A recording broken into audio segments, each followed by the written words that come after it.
The Autopsy of Jane Doe, 2016. The ending of the movie's plot explained. This is a horror thriller about the body of an unidentified woman being taken for an autopsy. As the two main characters perform the autopsy, they discover one strange thing after another. Short story of Jane Doe. Tommy and Austin conclude that Jane Doe is not a body from the current era. She is the body of a witch from the 17th century. Tommy also concludes that witches did not exist and that most of the young women who were burned were innocent and that it was simply mass hysteria among the people of the time. Jane was not simply burned like the suspected witches. Jane was tortured. Her tongue was cut out, a tooth was removed and stuffed into her mouth, she was poisoned, her ankles and wrists were broken, her skin was flayed with ritual markings, her lungs were burned, and her insides were lacerated. This torture was inflicted on this girl in the 17th century. Tommy's theory is that the very ritual of trying to kill a witch gave birth to a witch. With so much done by her, Jane is now a witch but barely alive. Some form of energy is keeping her system alive.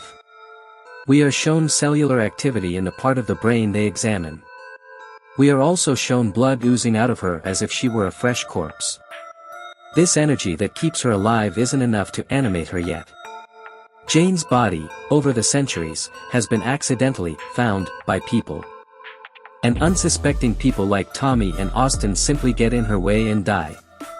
Jane can resurrect herself in small amounts whenever she kills people. Eventually, her energy, or life force, will be enough to animate her once more. That's when humanity is truly screwed. At the end, we are shown that Jane's toe is wiggling, and this is the first movement we are shown. This leads to the possible theory that Jane will eventually rise. Plot explained. Okay, now let's review the plot. Jane's body is mysteriously found half buried at the scene of Paul and Carol's murder. There's a worker named Alvarez who died. The police believe he did it and needed a place to dump Jane's body. In the process, everyone ends up dead. There's no sign of forced entry. It seems the dead were trying to escape. In reality, Jane triggered a series of events that ultimately led to the deaths of Alvarez, Paul, and Carol. The body may have been buried for decades and was dug up by mistake. Jane's body is taken to Tommy and Austin for an autopsy. Austin initially plans to go out with his girlfriend Emma, but postpones the plan for a couple of hours to help his father with the autopsy. The bell, meaning. Well, this is a very well-used element in the film. Historically, there was a time when it was difficult to distinguish a comatose person from a dead person. So the coroners tied bells to everyone in the morgue. Then, if they heard a ting, they knew someone down there wasn't ready to go. Tommy says he's a bit of a traditionalist and ties bells to corpses even if they've been shot in the face. Key points of Jane Doe. As they begin, you can hear the radio saying, "We have beautiful weather here for the next few days." There are no external injuries on Jane. Her eyes have cloudiness that suggests she has been dead for days, but there is no rigor mortis. Her waist is smaller than her frame. She is from the 17th century, when women wore corsets to ensure smaller waistlines. This has nothing to do with torture. Her wrists and ankles are broken, but there are no external signs. There is peat under her fingernails and in her hair. Peat is found in the north. So she doesn't appear to have been murdered locally. Her tongue has been crudely severed. She is missing a lower molar tooth. This is later found inside her stomach in a cloth with ritual markings.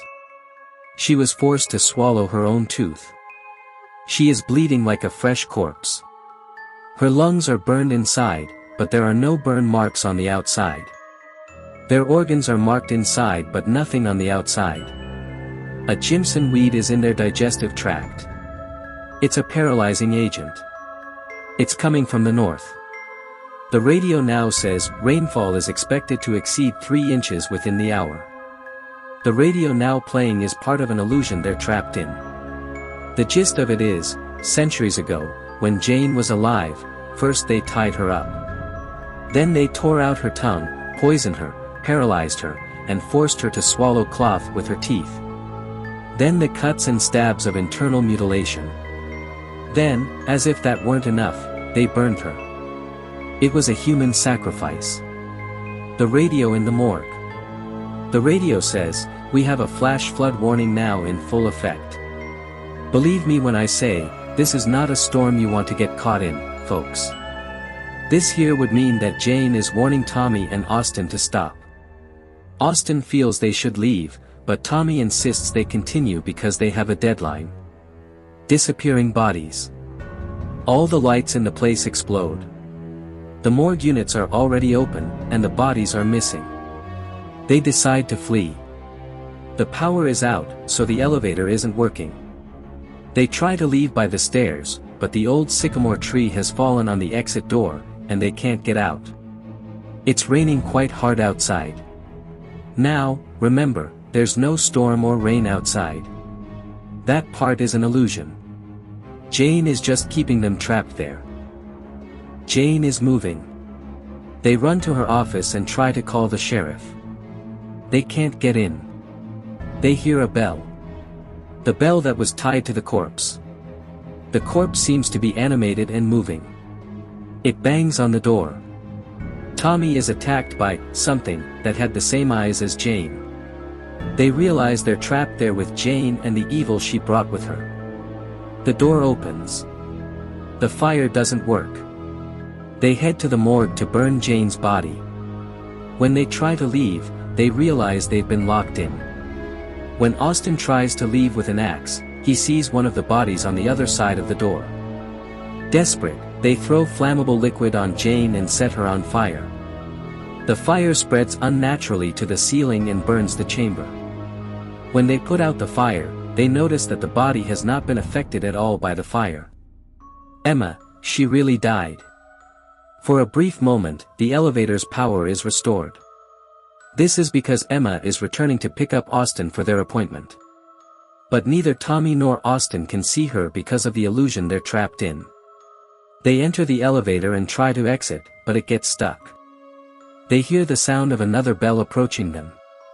It seems like another corpse is approaching them. Tommy takes the axe and hits the corpse.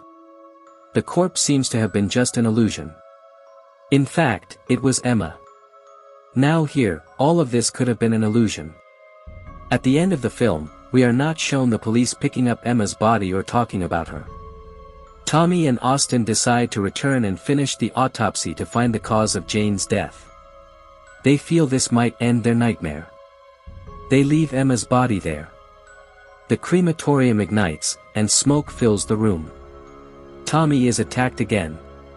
Somehow, Tommy is the one being attacked. It's as if Jane was interested in inflicting torture only on Tommy and not Austin. Tommy's death. They cut into his brain, take out a piece, and notice he's still alive. There's some energy force keeping him alive. The number on the cloth leads Tommy to think that witches were known to be killed in the 17th century.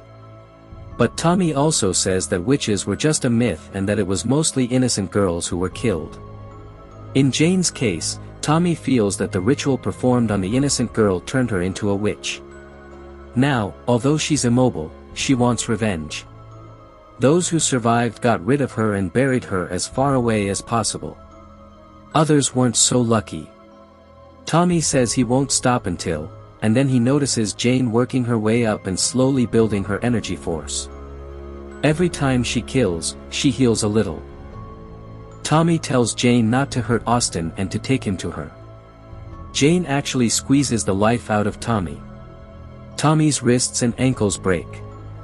Jane heals. Tommy begins to bleed. His lungs belch smoke. Jane's cuts disappear, and she begins to recover. She's feeding on Tommy to resurrect herself. Tommy goes through a lot of pain in the process. Note here that you don't see Tommy's tongue being cut out. He's still able to speak. He begs Austin to kill him. Austin does. He stabs Tommy to end his suffering. We assume it's all over. The lights come back on. The corpses return to their units. The illusions seem dispelled. Austin's death. Austin hears Burke screaming from outside. He tells Austin he's cutting down the tree that fell on the gate. He asks Austin to open it. Austin says he can't.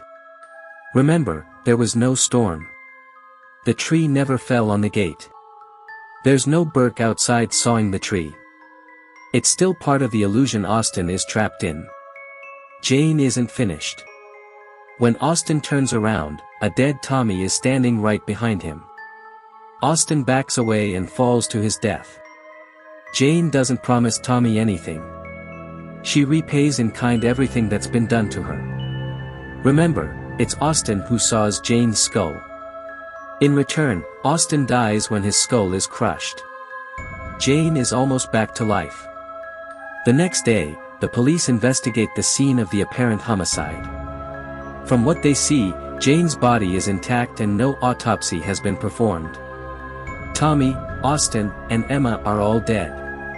Burke thinks this is the same strange way he found Jane the first time. The radio mentions that it's been 4 straight days of sunshine, confirming that the rain was part of the illusion. Burke orders Jane's body to be taken to another county. At the end of the autopsy of Jane Doe, it was shown that as Jane's body is transported, her toe moves. This is the first time she's moved. Jane has slowly begun to reanimate. She'll continue to do this until she's fully reanimated. After that, we can only assume everyone is screwed. Well, later on, in the next scenario, the new victims will give a bit of their lives so Jane can return from the underworld.